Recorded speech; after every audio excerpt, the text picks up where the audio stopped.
estamos aqui no domingo 29 de novembro de 2015 para uma roda de avaliação com os delegados negros paraenses para o Conselho Nacional de Política Cultural, os que disputaram a titularidade nos colegiados do Conselho Nacional de Política Cultural, e fazer uma avaliação do que foi esse processo. Essa roda é promovida pelo Fórum Estadual Setorial de Culturas Afro-Brasileiras, com apoio do Instituto Nagetu, a FAIA, a FIOMI e Banca Mocambo, da REATA, da Rede Amazônica de Tradições de Matriz Africana. E, claro, gostaríamos de agradecer também a participação e o apoio do SEDEMPA, né, na sessão do espaço aqui do Quilombo da República, em especial a Bianca, que abriu a banca para a gente e que permitiu que a gente pudesse estar aqui. Essa avaliação é fruto da política cultural de combate ao racismo. Quer dizer, em 2012 se instituiu o primeiro colegiado de culturas afro-brasileiras e pela primeira vez se pauta no Ministério da Cultura a questão dos artistas negros, de políticas afirmativas e de política de combate ao racismo. Então, estão aqui para começar essa conversa o Domingos Conceição, que é do Instituto Mocambo e foi delegado no livro Leitura e Literatura e saiu de lá como conselheiro suplente representando a região norte. E Rodrigo Etnos do Rundembo Nguzo de Bamburucema,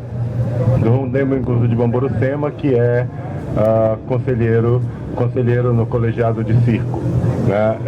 Eu sou Arthur Leandro, Tata Kinambogion Zambi, e encerrei meu mandato como conselheiro do Colegiado de Culturas Afro-Brasileiras e representante desse colegiado no Conselho Nacional de Política Cultural, né? E estamos aqui para ver como é que foi esse processo. Então, começo por onde, Rodrigo, como é que foi essa experiência da representação das cotas nos colegiados de linguagens artísticas?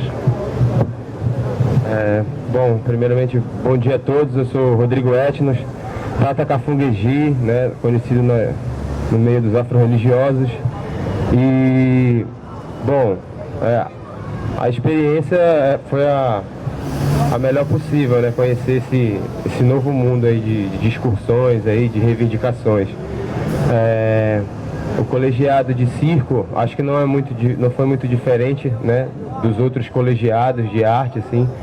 São a predominância, né, dos delegados e dos participantes são de pessoas do sul, né, uma parte também do Nordeste, né, que tem uma produção muito grande na área de circo, na área circense.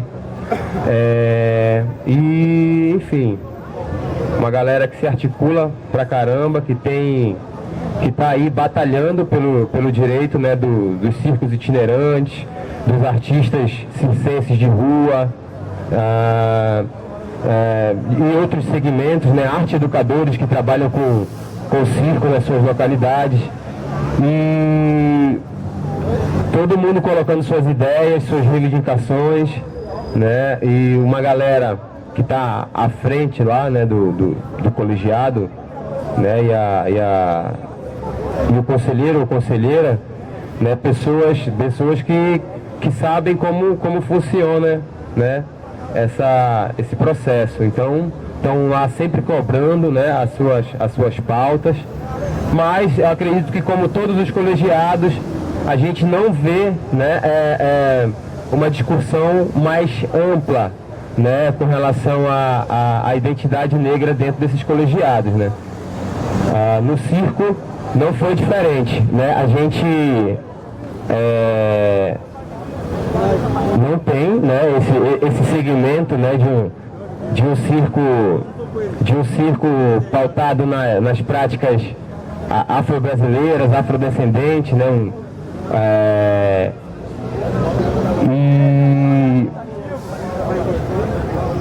bom, a gente escuta até o discurso de que algumas pessoas, né, comentam que quando o MINC agora só discute política para negros, indígenas, né? E quando é que o MINC vai voltar a discutir arte novamente, né?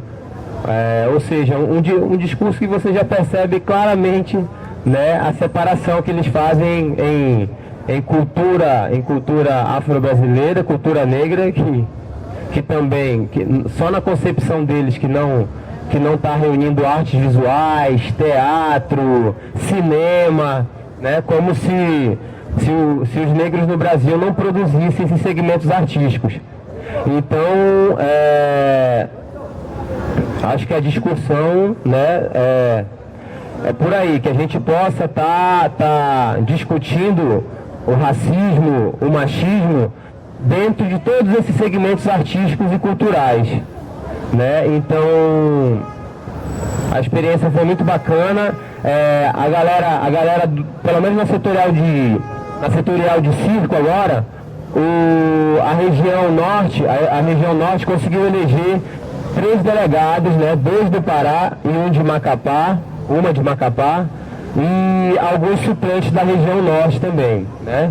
Bacana, que a gente já começa a demarcar, né, um espaço, né, para a cultura amazônica, né, que na verdade é uma cultura afro-amazônica, né? Para a gente começar a questionar, né, essa ideia que se tem lá no sul, que aqui no norte, né, todo mundo é indígena, né, e a gente sabe que não é verdade, né, que a grande parcela da população amazônica é afro-brasileira, né, afrodescendente, afro-amazônica, e assim se faz a nossa cultura.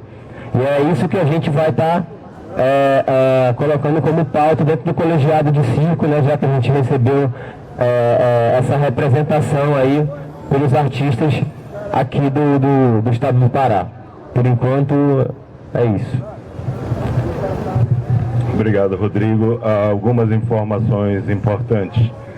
A cultura movimenta cerca de 5 bilhões de reais como política pública federal. O Ministério da Cultura, o orçamento total da cultura é de entre 4 e 5 milhões, beira os 5 bilhões. E desse percentual, apenas 4% financiam as culturas afro-brasileiras ou artistas negros. E digamos assim, esse é um dado importante, porque nós somos 57% da população.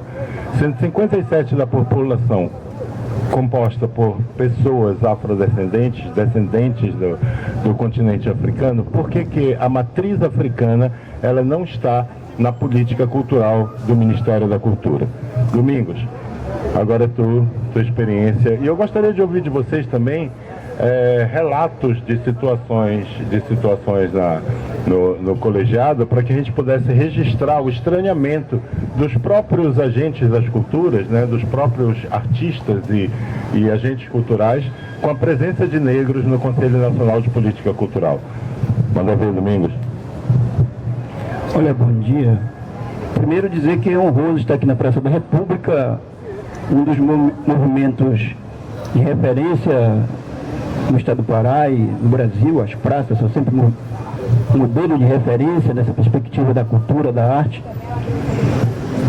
E Arthur, Rodrigo, antes de entrar nesse debate propriamente do que aconteceu no seminário que nós participamos, do Fórum do Ministério da Cultura, dos colegiados, quero me ater a 3 grandes questões. E eu quero marcar essas 3 questões com um símbolo que eu usei aqui exatamente neste momento. Primeiro, usei essa ficha aqui como um símbolo de luta por política de cultura no Brasil. E segundo, marcar quem são os agentes e os sujeitos que participam desse processo da cultura. E terceira, o que queremos com a cultura no Brasil, na Amazônia, no Pará. Então, portanto, partir dessa premissa. E nesse sentido, nessa perspectiva, eu começo dizendo o seguinte, fazendo uma referência aos sujeitos da cultura humana no Brasil, na Amazônia e no Pará.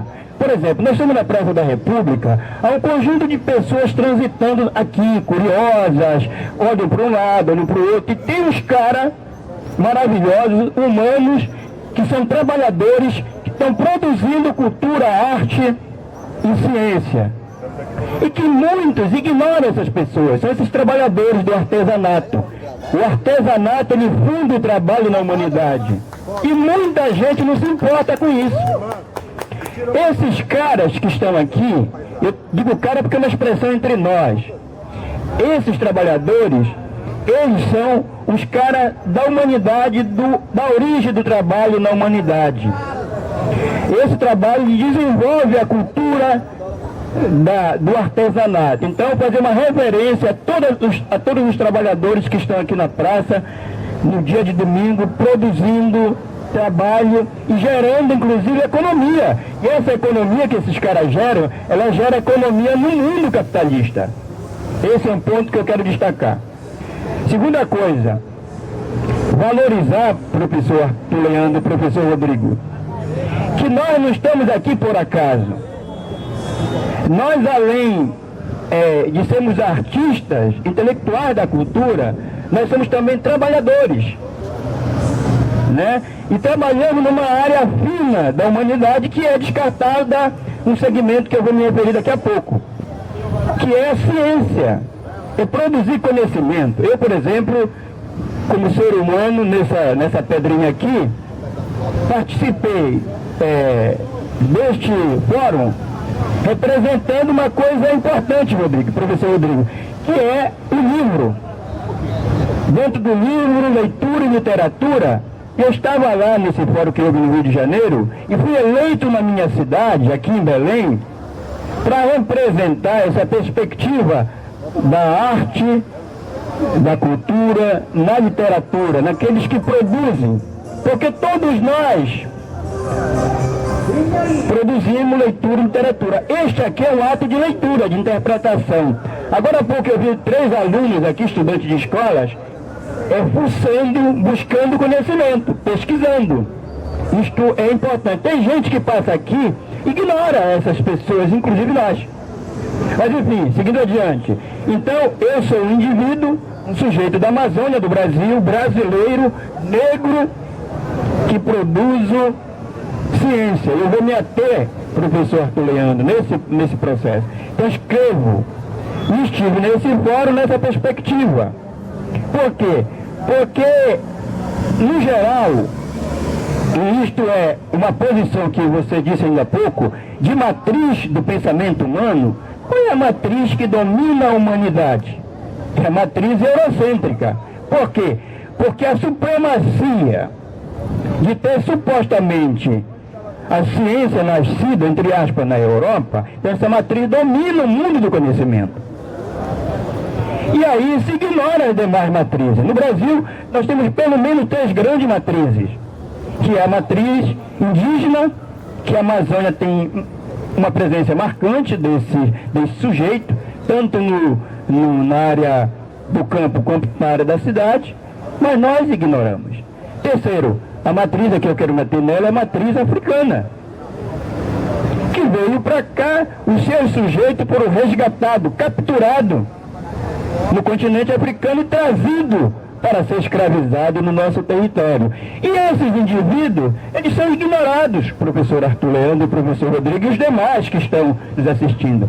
Eles são ignorados. E o Estado, que é o agente mediador desse processo, ele é o curso, primeiro, legitimou a escravidão, segundo, banalizou, vulgarizou a humanidade desses sujeitos e nós passamos mais de 4 séculos na escravidão oficial. E hoje estamos na escravidão legal nas favelas, nas periferias. Entendeu? Então esse sujeito afro-brasileiro, afrodescendente, negro, preto, ou de inúmeras denominações e colorações que o povo vai esvaziando a identidade, o pertencimento desse ser humano nas suas denominações. Então, portanto, o Estado brasileiro, ele ignorou essas pessoas. Portanto, a cultura dessas duas matrizes, e principalmente da matriz africana, ela, ao longo da história, ainda hoje, é ignorada. Já se vê um pequeno desenho dessa matriz, e nós somos atores, e por isso que a minha posição aqui com relação aos sujeitos e a matriz africana é pensar em que perspectiva, por exemplo, a matriz africana pode politizar esse ato da cultura, não o Ministério da Cultura, ou seja, dentro do Estado. Eu creio que aí eu vou para a ficha 2, para a ficha vermelha, que é a luta política, e que o movimento negro brasileiro tem feito ao longo da história. Se não tiver essa luta política pela cultura, pelos direitos sociais da cultura, e para realmente afirmar o que o Ministério diz que é um conselho de política cultural, se não tiver essa luta dos negros lá dentro, em qual nível de participação ele estiver, esse estado da arte, professor Rodrigo, ele fica esvaziado, ele fica vulgarizado, banalizado. Então, portanto, para nós termos esses sujeitos da matriz africana ter ganho nesse processo, ele primeiro precisa construir coletivamente um conjunto de ações internas e disputar, porque aí a luta política ela tem uma disputa de poder, entendeu? Nós precisamos disputar poder nesses lugares que nós ficamos, por conta do processo, ao longo da história, marginalizados, vulgarizados, banalizados. Então, portanto, eu vou parar aqui para dar um intervalo e depois eu volto para continuar avaliando, mas digo que é o seguinte, nós precisamos disputar, nós somos sujeitos de matriz africana, e aí, em todos os níveis, na luta política, para produzir a luta cultural, na arte da música, entendeu? Na produção intelectual, em todos os níveis onde esse sujeito negro estiver presente, ele precisa fazer luta política e precisa montar um projeto de nação. Então nós precisamos, na luta política, ter um projeto de nação para o Brasil. Esse projeto de nação precisa ter a presença da matriz africana do negro brasileiro. E que nós achamos que isso é desnecessário, viu, professor Rodrigo? Nós queremos ficar bacana no meio, somos discriminados, marginalizados e maltratados, a nossa força de trabalho, a nossa força política. Então nós precisamos montar um projeto de nação, a partir da matriz africana. Isto é para as 5 regiões, e para uma região fantástica, que é a região amazônica. Por exemplo, nessa questão política, eu vou terminar com isso, que depois eu prossigo.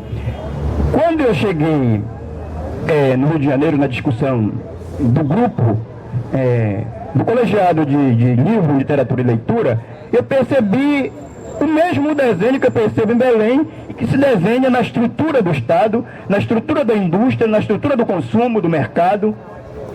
Eu percebi entre as pessoas que estavam ali.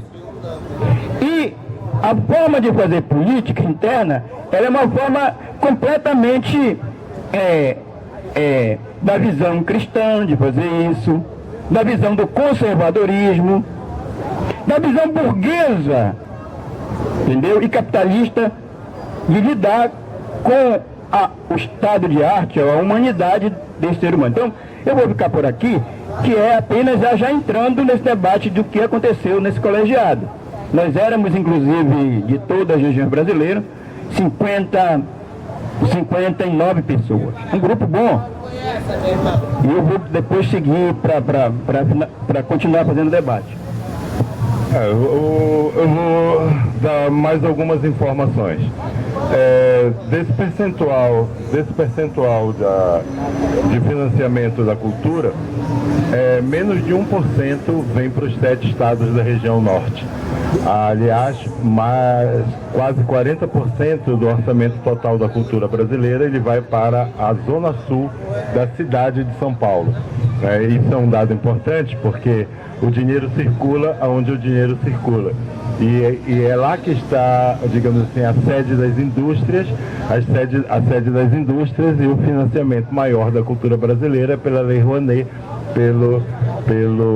pela renúncia fiscal. O dado importante da coisa da matriz africana, e quando tu trazes Domingos, a questão da desumanidade, né, da desumanização que gerou que sustentou o processo de escravidão no Brasil, é a cultura que nos dá a humanidade. Né? São os valores civilizatórios, é o modo de vida, a cosmologia, é a cultura que nos dá a humanidade e, de certa forma, e aí falando, por exemplo, da questão do movimento negro, acho que nós temos negligenciado esse debate na cultura, porque é na cultura, por exemplo, das novelas, que se sedimenta o racismo. E a gente nós só podemos mudar essa situação ou criar uma cultura de combate ao racismo se nós garantirmos a humanidade ou a cultura da matriz africana. Um outro modo de se produzir arte e cultura que não nesse modelo eurocêntrico e capitalista, individualista, das conquistas individuais, né?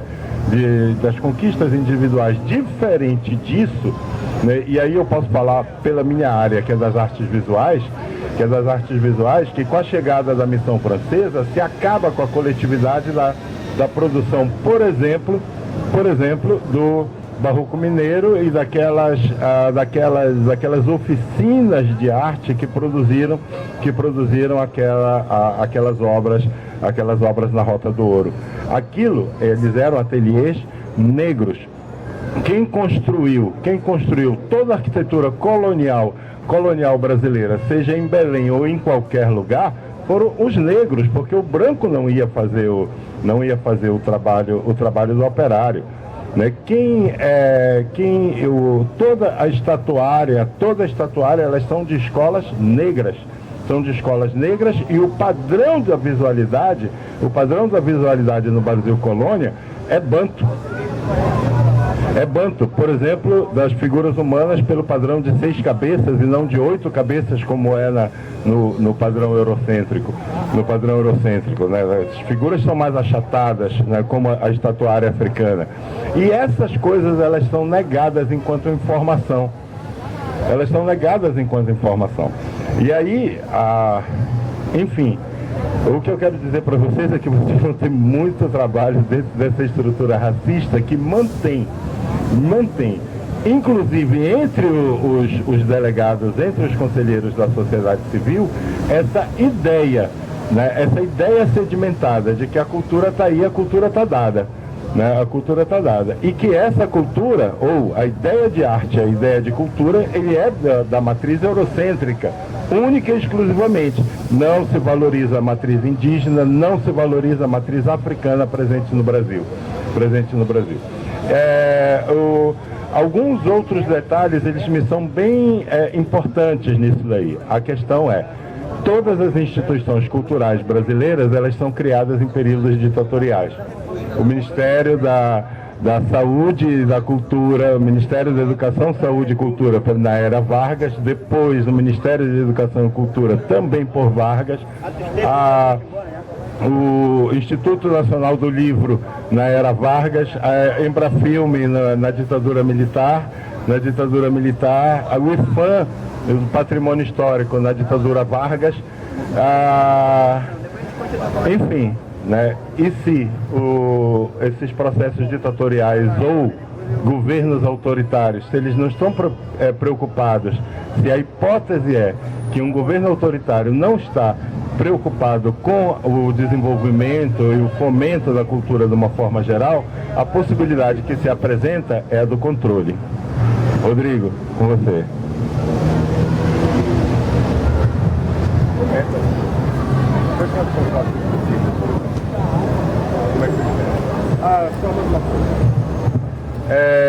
Tem um outro detalhe que muito me interessa, que é a primeira gestão, o primeiro mandato de um colegiado de culturas afro-brasileiras conseguiu aprovar no Conselho Nacional de Política Cultural o aumento da representatividade das culturas africanas no Brasil.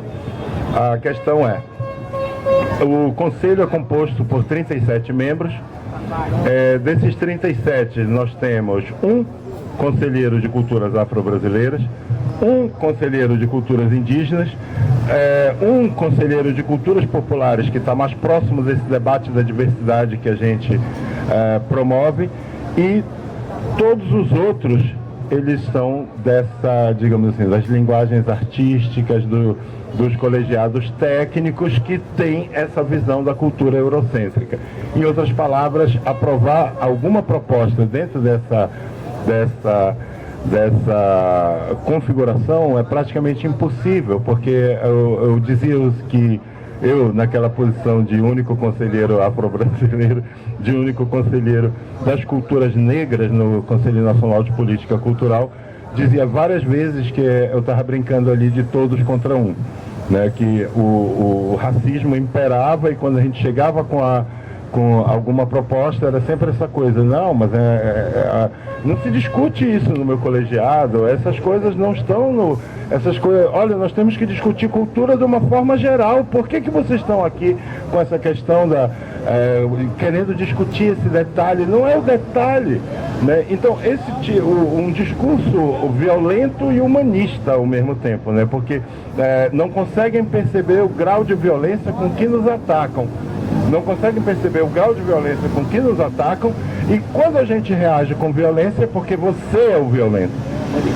É porque você é o violento. E não, eu já estou dizendo isso para vocês também, preparando o coraçãozinho de voz, porque exercer esse cargo de representação, exercer essa função de representação social, ainda mais com um discurso de matriz africana nesses colegiados, aviso logo, não vai ser fácil. Não vai ser fácil, porque se você tem um Estado autoritário, você tem conselheiros que não compreendem essa discussão, você tem não compreendem e não querem abrir mão da sua fatia de poder ou da sua fatia de financiamento, em nome de uma possibilidade maior, né? Então, nós aprovamos o aumento das cadeiras para culturas de matriz africana, criar um colegiado de culturas tradicionais de matriz africana, um colegiado de culturas quilombolas, um colegiado da capoeira, que dentre todos os processos de patrimonialização da cultura das manifestações afro-brasileiras é o único que tem atuação nacional, do hip hop, falando da cultura negra de periferia urbana e a questão da juventude, para nós termos também uma ação no Ministério da Cultura que combata o genocídio da juventude negra na periferia das grandes cidades. E mais uma cadeira que é de expressões artísticas culturais afro-brasileiras, né? E já digo isso para vocês, porque agora a gente passa a bola para vocês.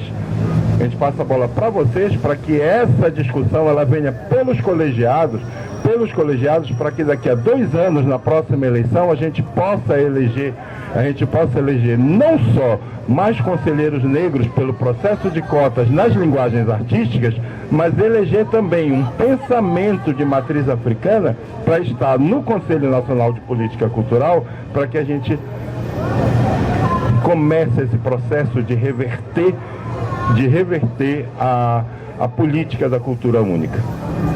Quem? Arthur, eu quero te indagar agora, porque é o seguinte, tu tá passando bola, tu viveste momentos no paraíso, no sonho, mas viveste um momento de angústia. Vamos filmar o filme. Então, fizemos uma pequena interrupção para passar o Bento Maravilha, para passar o carro-som do Bento Maravilha, mas enfim, nós estamos 1 ano depois, em novembro de 2015, e até hoje essa alteração do decreto que garante um direito aprovado no Conselho Nacional de Política Cultural, que é do aumento da representação das culturas afro-brasileiras, ele ainda não foi assinado. Né? Então, estou passando a bola para vocês, né? E aí, como é que vocês pensam né? Eu penso o seguinte, tu me perguntaste de estratégias, eu acho que isso só vai funcionar porque uma das coisas, nós precisamos que os colegiados aprovem, né? E aí quando nós chegamos em novembro de 2014 sem essa alteração do decreto, e eu era da comissão do grupo de trabalho que elaborava o edital dessa eleição. E aí eu via, por exemplo, os atuais gestores, como Vinícius Vu, o próprio Juca, irem nesses diálogos que o MINC promove, falar da necessidade de um olhar diferenciado para as culturas afro-brasileiras, falar da necessidade de cotas, etc. E aí eu aproveitei o próprio discurso deles para dizer, olha gente, já que nós chegamos aqui, aprovamos aí as 5 cadeiras e não muda o decreto, então vamos embora que nesse processo a gente faça um processo por cota. Diga-se de passagem que a gente tinha tentado